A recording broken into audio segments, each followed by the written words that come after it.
Shalom umat-umat yang dikasihi oleh Tuhan. Selamat hari Minggu buat kita semua, baik yang ada di Batu Pahat, Kangkar, Pasir Gudang, Sungai Lengit. Saya percaya di tempat-tempat tinggal saudara, di rumah-rumah saudara, saya percaya lawatan Tuhan hadir tengah-tengah saudara. Roh Kudus bekerja dalam hidup saudara. Karena saudaraku, kita akan masuk dalam hadirat Tuhan. Mari kita siapkan hati kita. Kita mau menyembah Tuhan. Mari kita satukan hati kita berdoa.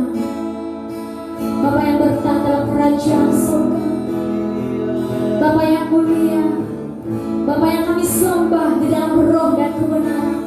Kami bersyukur Tuhan Yesus buat segala kebaikan-Mu, buat segala anugerah-Mu dalam hidup kami. Hingga pada saat ini Tuhan, kami ada semua karena kebaikan Tuhan, semua karena anugerah-Mu Tuhan Yesus. Di tempat ini Tuhan Yesus, di setiap rumah-rumah kami Tuhan, kami datang Tuhan dengan segala keberadaan kami. Kami mau menghampiri Engkau Tuhan Yesus, bait kudus-Mu Tuhan. Kami percaya di saat kami menyembah Engkau Tuhan Yesus, Engkau hadir di segala tempat-tempat tinggal kami Tuhan Yesus. Orang masyarakat apa yang mengatakan apa yang mau, siapa yang mengatakan mau. Kami bawa setiap korban kami Tuhan, persembahan kami Tuhan Yesus, naikkan ucapan kami, syukur kami di hadapan-Mu Tuhan. Kau sungguh baik dalam hidup kami Tuhan. Segala pujian, segala kemuliaan hanya bagi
Setiap hari bertambah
Salam saudara, selamat hari Minggu, selamat pagi bagi kita semua. Saya menyapa dari tempat ini saudara yang sedang mengikuti pertemuan ibadah online ini di rumah-rumah tinggal saudara.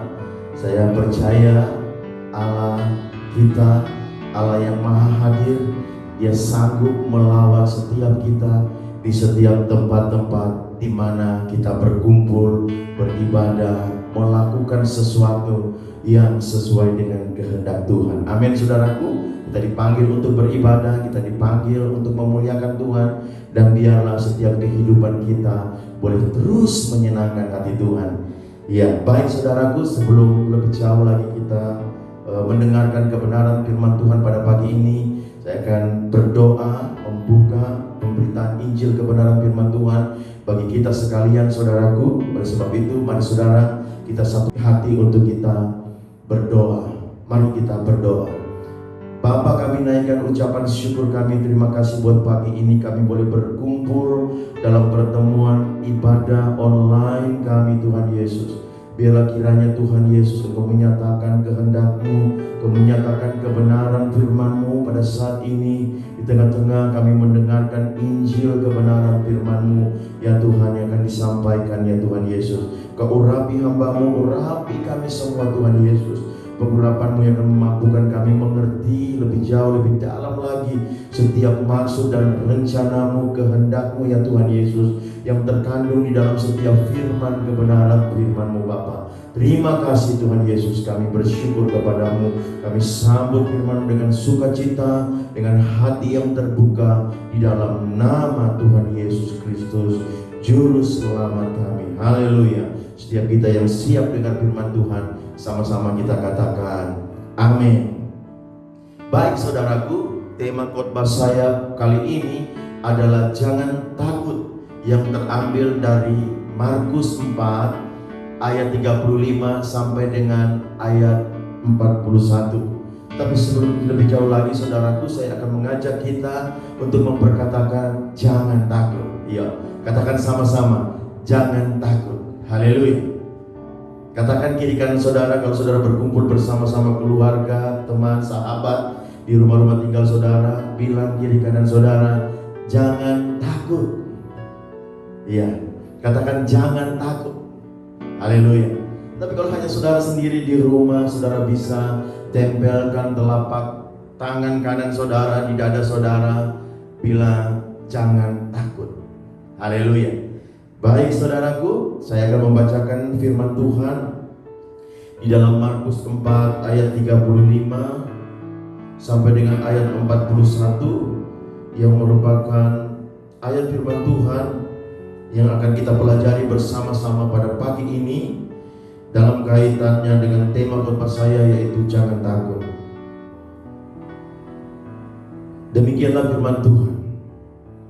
Pada hari itu, waktu hari sudah petang, Yesus berkata kepada mereka, marilah bertolak ke seberang. Ayat 36. Mereka meninggalkan orang banyak itu lalu bertolak dan membawa Yesus beserta dengan mereka dalam perahu di mana Yesus telah duduk, dan perahu-perahu lain juga menyertai Dia. 37. Lalu mengamuklah taufan yang sangat dahsyat dan ombak menyembur masuk ke dalam perahu sehingga perahu itu mulai penuh dengan air. Ayat 38. Pada waktu itu Yesus sedang tidur di buritan di sebuah tilam. Maka murid-muridnya membangunkan dia dan berkata kepadanya, "Guru, engkau tidak peduli kalau kita binasa?" Ia pun bangun menghardik angin itu dan berkata kepada danau itu, "Diam, tenanglah." Lalu angin itu reda dan danau itu menjadi teduh sekali. Ayat 40. Lalu ia berkata kepada mereka, "Mengapa kamu begitu takut? Mengapa kamu tidak percaya?" Ayat 41. Mereka menjadi sangat takut dan berkata seorang kepada yang lain, "Siapakah gerangan orang ini sehingga angin dan danau pun taat kepadanya?" Situasi akhir-akhir ini kadang memaksa kita untuk mengalami ketakutan. Sebagai manusia biasa, bisa saja kita mengalami ketakutan, dan level ketakutan ini bisa naik kepada level selanjutnya, yaitu terbelenggu oleh ketakutan. Terbelenggu oleh ketakutan bisa naik levelnya, saudara, diperhamba oleh ketakutan yang seharusnya tidak dialami oleh setiap kita, orang-orang yang percaya kepada firman Tuhan. Oleh sebab itu pada pagi ini kita akan mempelajari kebenaran firman Tuhan yang berkaitan dengan judul yang saya akan sampaikan, yaitu jangan takut. Dan biarlah firman Tuhan yang selalu menjadi pegangan kita di dalam menghadapi ketakutan. Apa yang firman Tuhan katakan dalam Yesaya 41 ayat 10, demikian bunyinya, "Janganlah takut sebab aku menyertai engkau. Janganlah bimbang sebab aku ini Allahmu. Aku akan meneguhkan, bahkan akan menolong engkau. Aku akan memegang dan tangan kananmu yang membawa kemenangan." Apa yang juga Daud katakan tentang ketakutan di dalam Mazmur 23 ayat 4 di sana dicatat. Daud katakan, "Sekalipun aku berjalan dalam lembah kekelaman, aku tidak takut bahaya, sebab engkau besertaku. Gadamu dan tongkatmu itulah yang menghibur aku." Saudara yang dikasihi oleh Tuhan, orang percaya bisa saja mengalami ketakutan, tetapi iman yang saya pelajari di dalam Kristus adalah iman yang melewati ketakutan. Bahkan iman yang keluar sebagai pemenang, iman yang mengalahkan ketakutan, saudaraku. Abraham, Ishak, Yakub, Yusuf, Daud pernah mengalami ketakutan, tetapi Alkitab mencatat mereka melewati ketakutan dan keluar sebagai pemenang. Mereka mengalahkan ketakutan dan menguasai keadaan yang menakutkan itu, saudara. Bahkan orang yang tidak percaya Tuhan sekalipun, mereka juga mempelajari tentang ketakutan. Ernest Becker, seorang ateis, saudaraku, ya, seorang ahli antropologi, menulis dalam bukunya The Denial of Death atau penyangkalan terhadap kematian, mengatakan demikian: semua kekhawatiran dan ketakutan kita berakar dalam ketakutan kita akan kematian. Sudah perhatikan, orang yang tidak percaya Tuhan sekalipun mereka juga mempelajari ketakutan. Oleh sebab itu saya akan membawa kita semua pada pagi ini belajar apa yang firman Tuhan ajarkan tentang ketakutan. Ya, sesuatu yang kita pelajari dan pahami akan memudahkan kita menguasainya. Misalnya, handphone yang ada di tangan saudara akan dapat dioperasikan secara baik dan maksimal apabila kita mempelajari dan menguasai semua sistem yang ada di handphone tersebut. Demikian juga saat ini kita akan belajar firman Tuhan yang berkaitan dengan ketakutan, di mana kita akan memahami dan menguasainya sehingga kita bisa mengoperasikan itu dalam kehidupan kita sehari-hari. Yang percaya katakan amin. Kita akan pelajari dari kitab Markus 4 ayat 35 sampai dengan ayat 41, di mana di sana judulnya adalah menurut Alkitab adalah angin ribut diredakan. Tapi pagi ini saya mengambil nat yang sama dengan tema jangan takut, di mana situasi saat itu adalah situasi mereka mengalami ketakutan yang besar. Murid-murid mengalami ketakutan yang besar di dalam kehidupan mereka, di mana perahu yang mereka tumpangi, saudara, bersama-sama dengan Tuhan Yesus, ya, sedang mengalami keadaan yang membahayakan. Perahu mereka dihantam taufan yang mengamuk dan juga ombak yang besar, sehingga air danau masuk ke dalam perahu dan perahu mulai penuh dengan air. Murid-murid sangat panik karena situasi ini. Ditambah lagi dengan seakan-akan Yesus tidak peduli dengan situasi yang membahayakan ini, karena mereka harus membangunkan Yesus yang sedang tidur di buritan kapal. Jadi saudara-saudara, keadaan murid-murid saat itu sedang mengalami ketakutan yang besar yang disebabkan oleh keadaan yang membahayakan. Saya ulangi lagi, disebabkan oleh keadaan yang membahayakan. Oleh karena kapal yang mereka tumpangi dihantam ombak dan topan dan hampir tenggelam, ditambah Yesus yang mereka andalkan saat itu bisa membantu mereka untuk membuat mujizat, seakan-akan tidak peduli dengan situasi ini, tidak peduli dengan situasi yang mencekam yang dialami oleh murid-murid. Mungkin keadaan seperti ini juga sering kita alami dalam kehidupan kita sebagai orang percaya.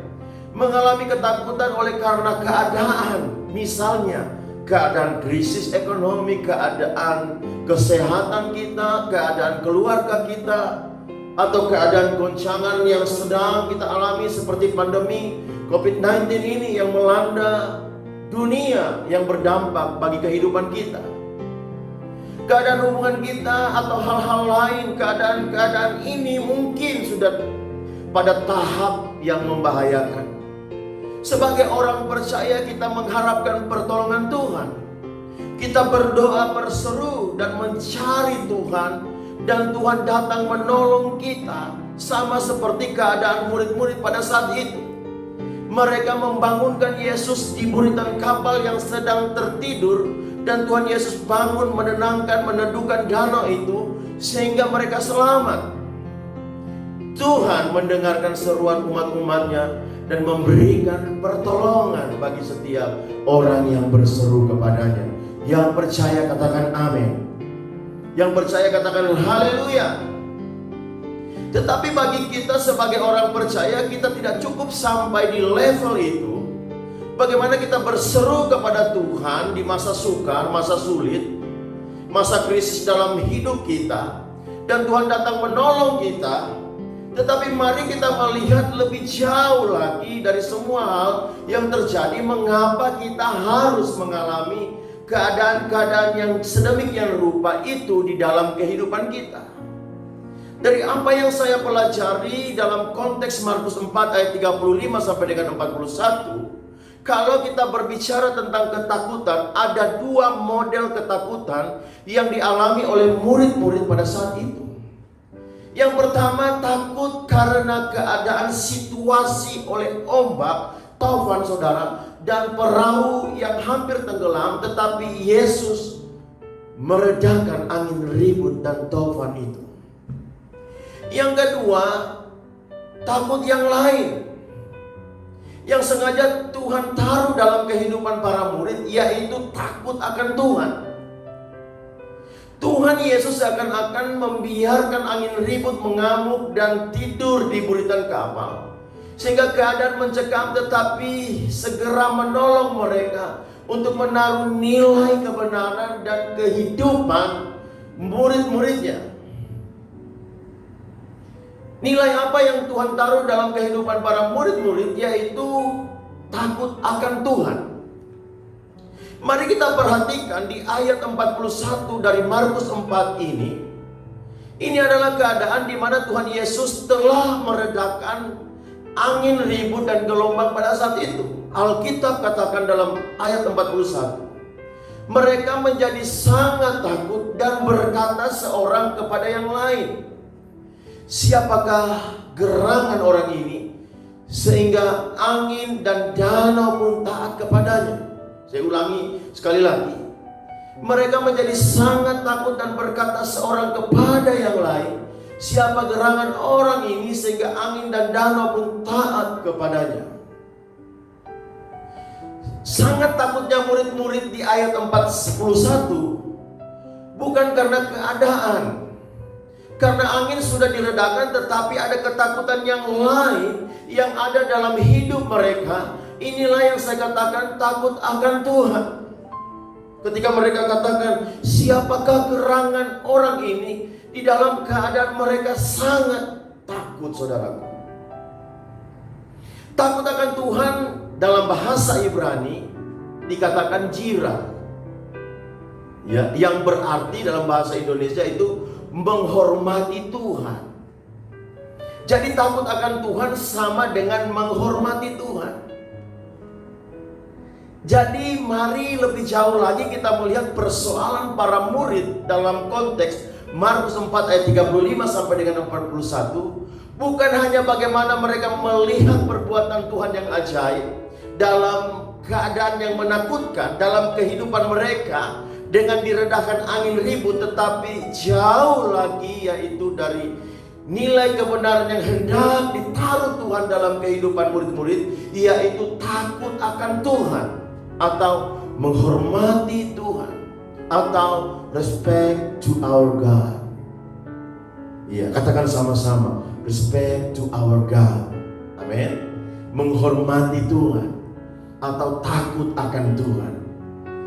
Dan ini juga sering terjadi dalam kehidupan kita. Seringkali kita mengalami keadaan yang menakutkan dalam hidup kita, yang mungkin ditimbulkan oleh keadaan ekonomi, keadaan keluarga, keadaan hubungan kita, ya, keadaan kesehatan kita, keadaan pekerjaan kita, krisis dan lain-lain.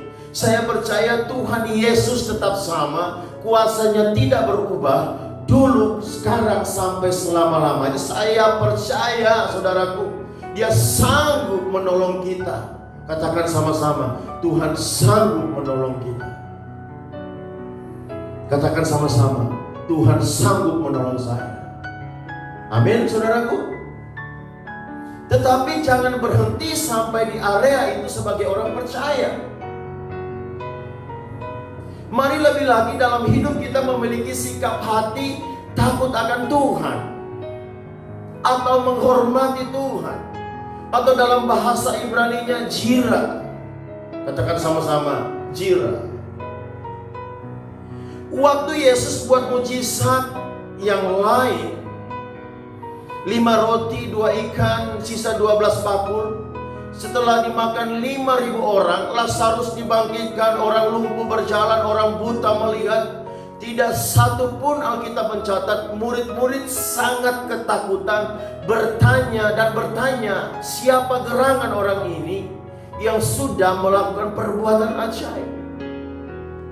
Tetapi dalam peristiwa angin ribut diredakan ini, barulah Alkitab katakan mereka menjadi sangat takut dan berkata seorang kepada yang lain, siapa gerangan orang ini sehingga angin dan danau pun taat kepadanya.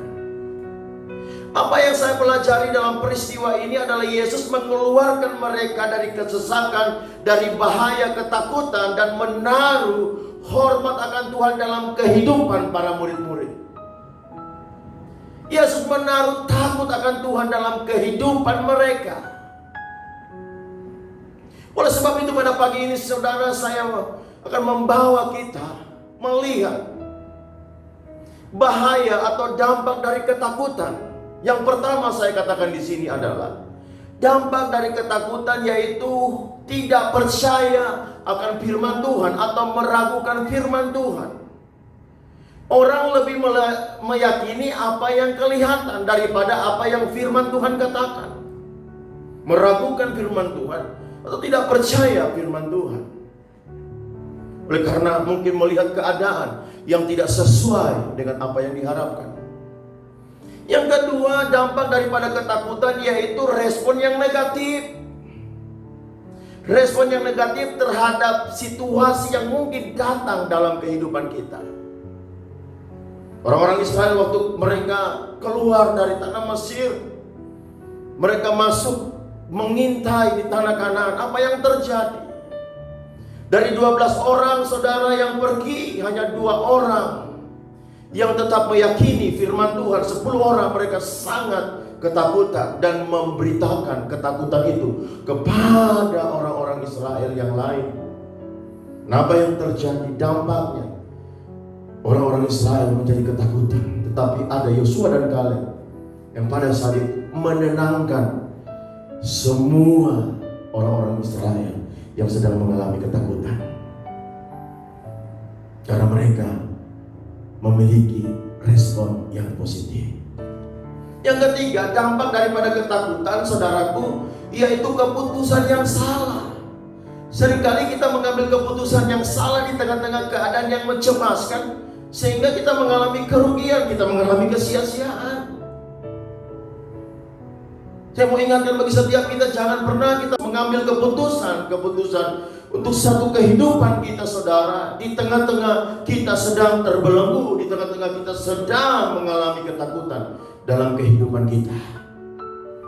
Bisa-bisa kita mengalami kerugian, bisa-bisa kita mengalami hal-hal yang sia-sia di dalam kehidupan kita. Oleh sebab itu pada pagi ini kita akan belajar, ya, bagaimana seharusnya kita sebagai orang percaya memiliki hati yang takut akan Tuhan atau menghormati Tuhan dalam hidup kita.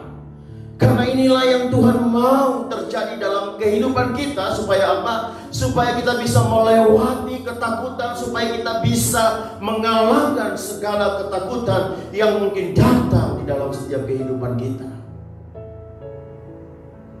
Yang pertama saya mau katakan di sini, bagaimana kita bisa memiliki hati yang takut akan Tuhan atau menghormati Tuhan dalam kehidupan kita. Yang pertama adalah kita harus memiliki prioritas yang benar. Katakan, kita harus memiliki prioritas.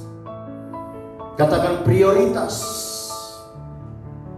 Nah, definisi daripada prioritas di dalam KBBI atau Kamus Besar Bahasa Indonesia yaitu mendahulukan atau mengutamakan sesuatu daripada yang lain. Bagi kita orang percaya, tentunya kita tahu siapa yang harus menjadi prioritas utama kita dalam perjalanan iman kita. Tentunya Tuhan. Amin. Tuhan harus menjadi prioritas utama di dalam setiap kehidupan kita. Katakan amin. Makanya kalau kita baca dalam kitab Matius 6 ayat 33, katakan, tetapi carilah dahulu kerajaan Allah dan kebenarannya, maka semuanya itu akan ditambahkan kepadamu. Kerajaan Allah dan kebenarannya, inilah yang harus menjadi prioritas kita. Jangan terbalik. Semua yang ditambahkan kepadamu yang menjadi prioritas kita. Dalam kita membangun rumah, tidak peduli desainnya bagus, tidak peduli berapa besarnya rumah yang akan kita bangun, berapa lantai rumah yang akan kita dirikan, atau indah rumah yang kita akan tempati, berapa uang yang akan kita keluarkan untuk membangun rumah yang indah, yang bagus, yang besar. Bagi seorang ahli bangunan, tentunya yang harus menjadi prioritas adalah pondasi dari bangunan tersebut. Karena ini yang akan menentukan ketahanan, kekuatan pembangunan selanjutnya. Demikian juga dalam kehidupan kita. Ketika kita tahu menaruh prioritas, mengutamakan Tuhan dalam setiap aspek hidup kita, sebenarnya kita sedang menaruh nilai yang benar dalam kehidupan kita.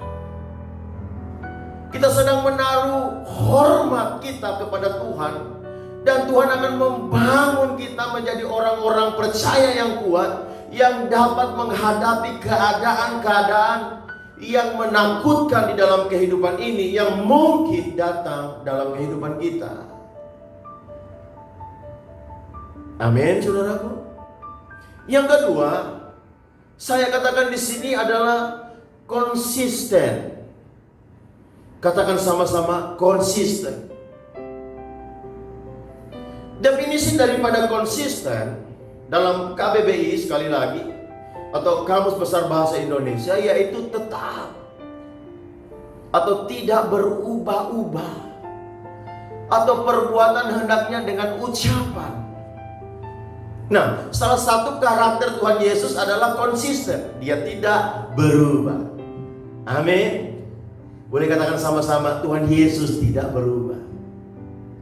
Oleh sebab itu, dalam kesempatan ini saya mau katakan, orang-orang yang mau belajar konsisten dalam kehidupannya, dalam mengiringi Yesus, dalam mengerjakan keselamatan, dalam berdiri teguh kepada kebenaran, akan memiliki tingkat pertumbuhan rohani yang baik. Dan ketika pertumbuhan rohani kita bisa tumbuh dengan baik, bisa dipastikan kita menjadi orang-orang yang berbuah. Dan apa yang dikatakan Tuhan bagi orang-orang yang percaya yang berbuah, dalam Yohanes 15 ayat 2 dan 8, saudara, dikatakan demikian. Ayat 2 dikatakan demikian. Setiap ranting padaku yang berbuah dibersihkan dia, supaya ia lebih banyak berbuah. Dan apa yang dikatakan di ayat 8? Dalam hal inilah Bapakku dipermuliakan, yaitu jika kamu berbuah banyak, dan dengan demikian kamu adalah murid-muridku. Mari kita lihat bagaimana konsistensi bekerja dalam kehidupan kita. Kita akan lihat bagaimana konsistensi itu bekerja dalam hidup kita. Dalam Lukas 6 ayat 44 dikatakan demikian. Sebab setiap pohon dikenal pada buahnya. Karena dari semak duri orang tidak memetik buah ara, dan dari duri-duri tidak memetik buah anggur. Nah, setiap pohon dikenal dari buahnya, kata firman Tuhan. Jadi konsistensi pohon itu dilihat dari buahnya. Tidak mungkin pohon durian menghasilkan buah mangga. Hari-hari ini sedang musim durian, saudara ya. Ya. Dan tidak mungkin pohon durian menghasilkan buah mangga. Tetapi bagaimana pohon itu bisa menghasilkan buah, dalam hal ini diperlukan konsistensi pohon tersebut. Pohon harus konsisten tertanam di dalam tanah siang dan malam. Pohon harus konsisten dibersihkan apabila di sekitar pohon itu tumbuh rumput atau pohon yang lain. Pohon harus konsisten diberikan pupuk untuk pertumbuhannya. Konsisten dirawat, konsisten dijaga sampai waktunya pohon itu akan berbuah. Demikian juga kita sebagai orang percaya. Kita harus konsisten sebagai orang percaya. Kita harus konsisten melakukan apa yang menjadi tanggung jawab kita sebagai orang percaya. Kita harus konsisten doa. Kita harus konsisten dalam baca firman Tuhan setiap hari. Kita harus konsisten sebagai pelayan Tuhan. Kita harus konsisten sebagai pekerja di mana kita bekerja. Konsisten saudara di dalam keluarga sebagai mungkin suami bagi istri, sebagai orang tua bagi anak-anak, demikian juga sebaliknya istri terhadap suami dan lain sebagainya. Dan buat dari konsisten kita akan terlihat di area mana letak konsistensi kita. Konsistensi suami dalam mengasihi istri akan terlihat dari buah istri semakin mengasihi bahkan menghormati suami. Konsistensi kita dalam pekerjaan akan terlihat dari hasil pekerjaan. Produksi akan meningkat dan membawa keuntungan bagi perusahaan, bagi kilang di mana kita bekerja. Dan pasti konsumen akan mempercayakan produksi pada perusahaan yang di mana kita bekerja. Dan pasti dampaknya bagi kesejahteraan setiap pekerja. Yang mengerti katakan amin. Yang mengerti katakan amin. Haleluya. Jadi yang pertama adalah prioritas. Yang kedua adalah konsisten. Dan yang ketiga saya katakan di sini adalah komitmen. Katakan sama-sama, komitmen. Definisi daripada komitmen yaitu dalam bahasa Indonesia, Kamus Bahasa Indonesia, dikatakan perjanjian. atau keterikatan untuk melakukan sesuatu. Perjanjian atau keterikatan untuk melakukan sesuatu, itulah komitmen dalam Kamus Besar Bahasa Indonesia. Ya, mohon maaf bagi saudara-saudara mungkin yang bukan orang Indonesia. Saya berharap sudah bisa mengerti apa yang saya maksudkan. Tentunya dalam konteks ini saya mau menjelaskan sesuatu di mana kita perlukan ini sebagai orang-orang percaya, supaya kita bisa melewati ketakutan, supaya kita bisa mengalahkan ketakutan dan kita menguasai keadaan dalam kehidupan ini, saudaraku. Sehingga apa? Hidup kita bisa memuliakan Tuhan. Nah, berbicara tentang komitmen, dalam kesempatan ini saya mau mengajak saudara untuk mendengarkan kisah yang dicatat dalam kitab Rut, yaitu kisah Naomi dan Rut. Ya, seperti yang ditulis dalam kitab Rut 1. Naomi adalah seorang Israel yang merantau ke daerah Moab disebabkan ada kelaparan di tanah Israel. Naomi bersama suaminya dan kedua anaknya laki-laki tinggal di Moab dengan waktu yang lama, sampai kedua anak Naomi menikah dengan perempuan Moab, yaitu Orpa dan Rut. Tetapi setelah beberapa waktu lamanya, saudaraku, meninggallah suami Naomi dan kedua anak laki-laki Naomi, sehingga Naomi hendak pulang ke tanah Israel dengan diikuti kedua menantunya. Sebab di Israel telah dipulihkan dari kelaparan di sana, sekarang sudah berkelimpahan, sudah makmur. Tetapi di tengah perjalanan ke tanah Israel, Naomi mendesak kedua menantunya agar tidak mengikutinya ke tanah Israel, tetapi pulang ke tanah Moab agar bisa menikah lagi. Karena bagi Naomi tidak mungkin baginya bisa memberikan anak laki-laki lagi bagi kedua menantunya itu, menurut tradisi orang-orang Israel pada saat itu.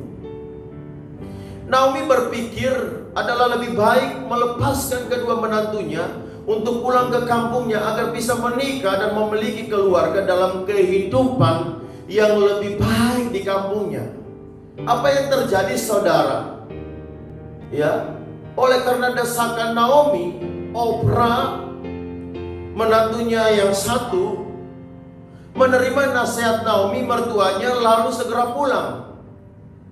Tetapi perhatikan, bagi Rut tidak, dia tetap mau mengikuti Naomi pergi ke tanah Israel, sehingga Alkitab mencatat pernyataan Rut dalam kitab Rut 1 ayat 16. Apa yang dikatakan oleh Rut, saudara? Tetapi kata Rut, janganlah desak aku meninggalkan engkau dan pulang dengan tidak mengikuti engkau. Sebab kemana engkau pergi, ke situ jugalah aku pergi. Di mana engkau bermalam, di situ juga aku bermalam. Bangsamulah bangsaku dan Allahmulah Allahku. Nah, ini peristiwa ini, apa yang dikatakan oleh Rut, saudara, saya katakan merupakan suatu bentuk komitmen Rut kepada Naomi, di mana Rut mau mengikatkan dirinya, mau berkomitmen kepada Naomi pada saat dia katakan, kemana engkau pergi, di situ aku pergi. Di mana engkau bermalam, di situ aku bermalam. Bangsamu adalah bangsaku, Allahmu adalah Allahku. Perhatikan, bukan hanya pada kehidupan sehari-hari Rut mau berkomitmen kepada Naomi, tetapi sudah pada tingkat penyembahan ketika Rut katakan, Allahmu adalah Allahku. Ini suatu bentuk komitmen yang luar biasa yang ditunjukkan Rut, yang notabene bukan penyembah Allah Israel, tetapi penyembah berhala, karena Rut merupakan orang Moab. Apa yang terjadi kepada Rut ketika dia komitmen mengikuti Naomi? Mereka sampai di tanah Israel dan Rut berjumpa dengan seorang pria yang bernama Boas. Boas adalah seorang pria yang kaya raya pada saat itu di kampungnya. Boaz sangat mencintai Rut, lalu menikah dengan Rut dan melahirkan seorang anak laki-laki yang dinamakan Obed. Obed di dalam silsilah Tuhan Yesus. Obed merupakan kakeknya Daud, saudara. Raja Israel yang kedua yang sangat termasyhur dan mengasihi Tuhan. Allah kita adalah Allah perjanjian. Allah yang mau mengikatkan perjanjian dengan kita umat-umatnya. Ada banyak janji-janjinya yang sudah digenapi, bahkan yang sedang digenapi dan akan digenapi di dalam kehidupan kita. Dia komitmen, Tuhan kita adalah Tuhan yang berkomitmen kepada setiap kita umat-umatnya. Tetapi semua perjanjian Allah dengan umatnya bisa terlaksana, tergenapi ketika ada komitmen di dalam setiap kehidupan kita, di mana kita mau mengikatkan diri kita kepada Tuhan, di mana kita juga mau mengikatkan perjanjian kita dengan Tuhan, untuk kita mengikuti Dia dengan sungguh-sungguh. Karena komitmen adalah sebuah perjanjian keterikatan kedua belah pihak antara Tuhan dengan kita sebagai umat-umatnya. Biarlah hari ini saudara, kita merenungkan kembali kebenaran firman Tuhan hari-hari ini, dari apa yang sudah kita dengar pada pagi ini, sehingga kita menjadi orang-orang yang berkenan kepada Tuhan. Kita menjadi orang-orang yang mampu melewati segala hal-hal, segala keadaan yang menakutkan di dalam kehidupan kita. Sebab Allah kita, Allah Immanuel, Allah yang beserta dengan kita dan sanggup mengeluarkan kita dari segala ketakutan kita, membawa kita keluar sebagai pemenang di dalam kehidupan kita, dan mengajak kita untuk lebih lagi takut akan Tuhan, memiliki kehidupan yang takut akan Tuhan, menghormati Tuhan, respect to our God di dalam kehidupan kita, sehingga kehidupan kita semakin hari semakin bertumbuh, semakin hari semakin lebih baik dalam kehidupan ini. Demikian sering firman Tuhan bagi kita. Pada saat ini ada 3 poin yang bisa saya bagikan bagi kita. Bagaimana kita memiliki kehidupan yang takut akan Tuhan, atau dalam bahasa Ibrani-nya jira, menghormati Tuhan dalam hidup kita. Yang pertama, kita harus memiliki prioritas. Yang kedua, kita harus konsisten.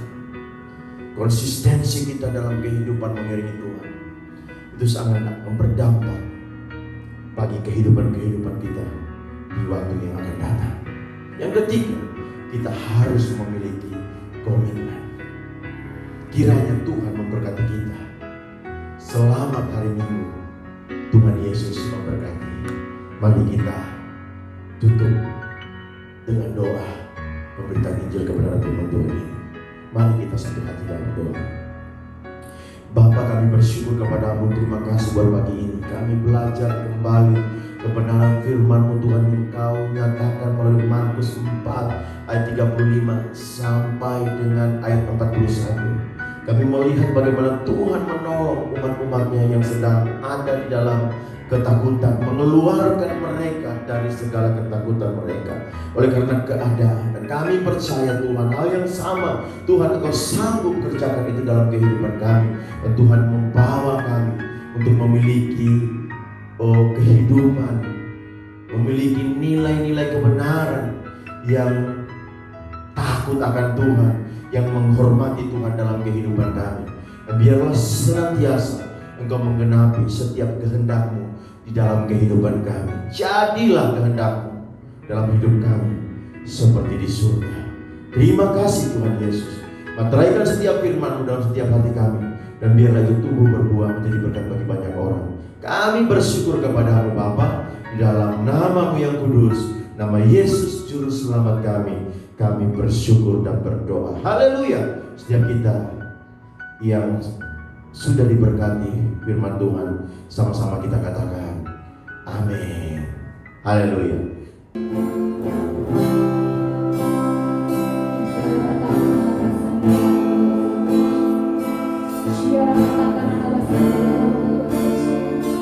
Bapa kami bertahan berada di surga, dikuduskan nama-Mu Tuhan. Kami menjadikan panjangnya di hadirat Tuhan. Nama Tuhan Yesus yang baik buat pada hari ini Tuhan. Kami adakan kebaikan Tuhan. Terima kasih. Tempat ini Tuhan kami telah atas benar firman. Kita akan disampaikan oleh hamba Tuhan. Kami terapkan di setiap hidup kami. Dan kami berbuat di setiap kehidupan kami Tuhan. Kiranya Tuhan berkebutuhan bekerja. Tuhan hamba Pastor Abraham yang telah menyampaikan kebenaran. Tuhan kalau berkati hamba ini berlimpahi bagi segala apa yang dikerjakan hamba ini Tuhan. Tuhan berberkati dan berutus panjang jalan. Tuhan juga memberkati keluarga Tuhan. Engkau selalu memberikan keberkahan. Kami bersyukur Tuhan tiada apa. Biarlah Tuhan berkat-Mu selalu mengikuti hamba-Mu ini. Kami juga Tuhan mau berdoa Tuhan buat setiap pemimpin rohani kami Tuhan. Mulai dari gembala pembina senior kami, Pastor Niko Nuntun Maharjo, gembala pembina kami, Pastor Johan Handoyo, gembala rakyat kami, Pastor Irwan Wijaya, gembala seprayat kami, Pastor Wilson Sinamora, bahkan hamba-Mu sendiri Tuhan di tempat ini, Pastor Abraham masa kami Tuhan. Tuhan kiranya Engkau memberkati setiap hamba-hamba-Mu Tuhan. Engkau berikan kemurahan kebijakan kepada setiap hamba-hamba-Mu Tuhan Yesus yang baik. Biarlah Tuhan Yesus yang baik melalui hamba-hamba-Mu ini jiwa-jiwa yang baru Tuhan akan diselamatkan Tuhan. Pemulihan jiwa-jiwa akan terjadi Tuhan melalui hamba-hamba-Mu. Engkau berkati visi misi hamba-hamba-Mu Tuhan Yesus yang baik. Engkau memberkati mereka semua Tuhan. Engkau mengikuti hamba-hamba-Mu. Kami juga mau berdoa bagi ketiga bangsa Tuhan. Shalom bangsa Indonesia, shalom bangsa Malaysia, shalom bangsa Israel. Kiranya berkat Tuhan turun atas. Biarlah hujan pertobatan turun atas ketiga bangsa ini, sehingga bilang-bilang orang percaya semakin bertambah-tambah Tuhan. Kami percaya Tuhan, bangsa Indonesia Tuhan. Biarlah Tuhan ketakutan ketiga Tuhan. Kau curahkan bagi bangsa Indonesia Tuhan. Kau berkati bangsa Indonesia Tuhan. Haleluya, haleluya. Kami juga mau berdoa buat persembahan, ucapan syukur kami, persembahan kami Tuhan. Kau memberkati hamba-hamba-Mu yang memberikan dengan segenap hati Tuhan. Biarlah Engkau akan selalu memberkati hamba-hamba Tuhan.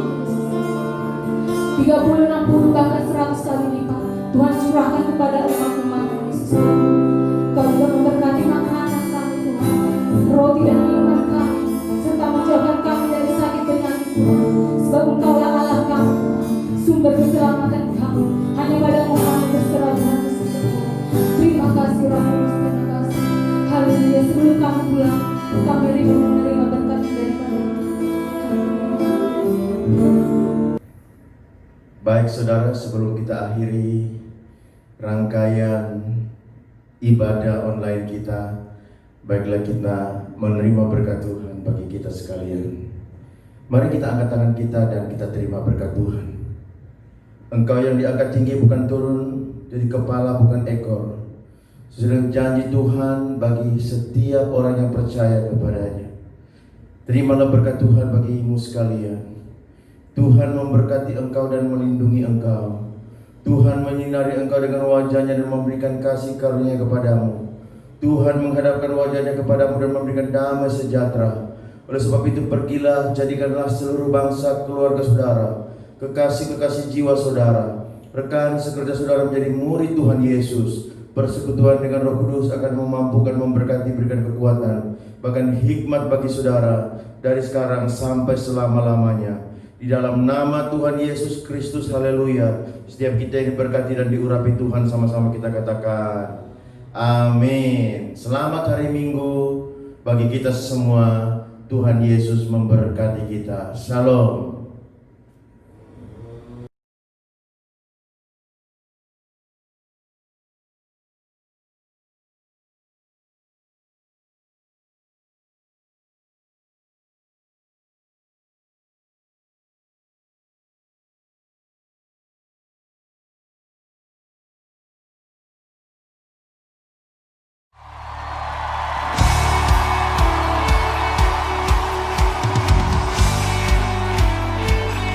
Satukan hati malam hari ini, membawa pujian bagi Tuhan, sebab Dia layak.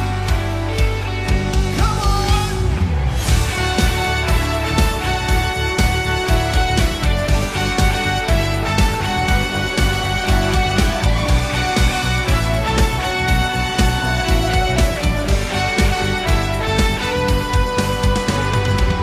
Katakan sama-sama. Kami datang bawa pujian, bersama memuji-Mu Tuhan. Satukan suara dan nyanyikan sorak kemenangan.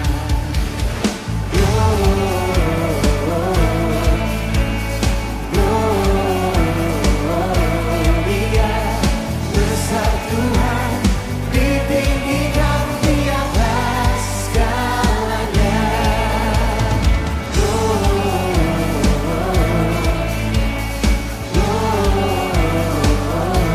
Gloria, besar Tuhan, ditinggikan puji-Nya. Gloria.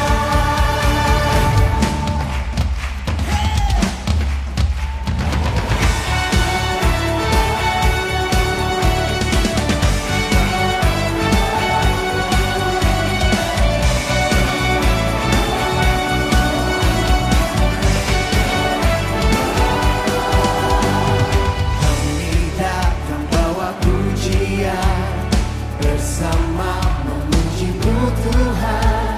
Satukan suara dan nyanyikan sorak kemenangan. Kami datang bawa pujian, bersama memuji-Mu Tuhan.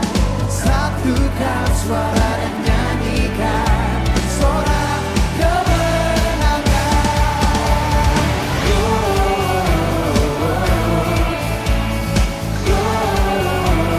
Gloria, besar Tuhan, ditinggikan di atas segalanya.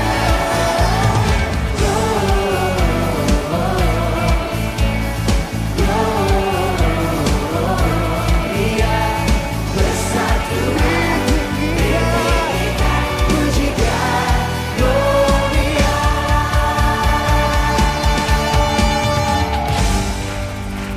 Tuhan berdahsyat, amin.